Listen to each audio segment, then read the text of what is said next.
Hey everyone, welcome back to another awesome explainer. Today, we're going on an absolutely epic, beautifully animated storybook adventure.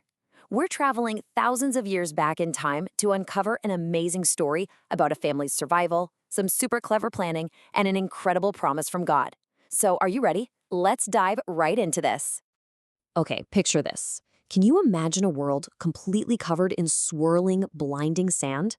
It really sets the stage for a massive question we have to answer today. How did one family survive the biggest famine ever? Now, if you don't know, a famine is a really, really scary time. It's when it doesn't wane, crops don't grow, and the food completely runs out everywhere. It is the ultimate crisis. But right in the middle of this dusty, dry disaster, there was a heroic solution. And it all starts with a huge journey to a very special place. Section 1. Welcome to beautiful Goshen. So after a super long journey from the dry, dusty land of Canaan, Jacob and his family finally arrive in the spectacular, glowing green pastures of Egypt. They made it just in time to escape the terrible drought. And leading this whole family is Jacob. Get a load of this number. Jacob is 130 years old when he arrives. Wow. Joseph proudly takes his father and actually presents him to the mighty Pharaoh, the ruler of all of Egypt. Jacob tells Pharaoh that his 130 years on earth have been difficult, full of really hard times. But his life has also been this powerful, faithful testimony guided completely by God. And get this, even though Pharaoh is a mighty king, Jacob is actually the one who blesses Pharaoh. And this brilliantly illustrates God's amazing providence. It shows us that God can use absolutely anyone and anything to protect his people. Think about it. Pharaoh didn't even worship Jacob's God, but he tells Joseph, have your father and brothers live on the best property in the country. He literally gives them Goshen. That was the absolute best, most fertile land in all of Egypt. God used this totally unexpected pagan leader to provide complete security for the family of promise. How cool is that? Section 2, the Great Famine hits. All right, so outside of beautiful Goshen, the heat waves were blistering, and things were getting really, really bad. The severe famine made everyone in Egypt and Canaan incredibly weak from intense hunger. The people were desperate, guys. First, they traded absolutely all their money to Joseph just to buy grain. But of course, soon the money ran out. Next, they had to trade all their livestock, their horses, sheep, and donkeys, just to get enough food for one more year. And finally, when all the animals were gone, they had to trade their very own land and literally offer themselves as servants to Pharaoh just to survive. But wait, there was actually one quick, really surprising exception to this rule. Only the Egyptian priests didn't have to sell their land. Why?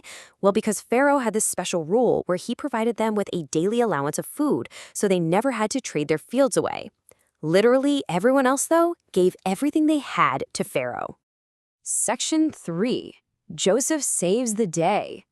So, with the people having absolutely nothing left, Joseph's amazing superpower of preparation steps in.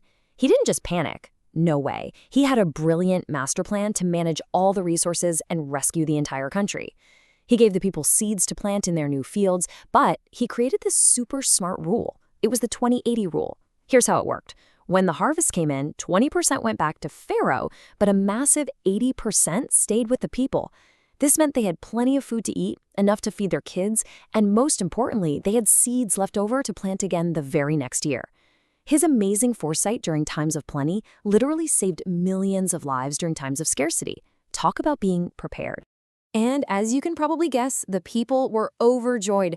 They literally cheered, "You have saved our lives." They were actually happy to become Pharaoh's servants because Joseph's management rescued them from certain death. But what's really truly amazing here is Joseph's humility. Even though he had all this high authority and huge power, he served both Pharaoh and the people completely humbly. He proved that true greatness is always found in serving others. Section 4. A promise and a future.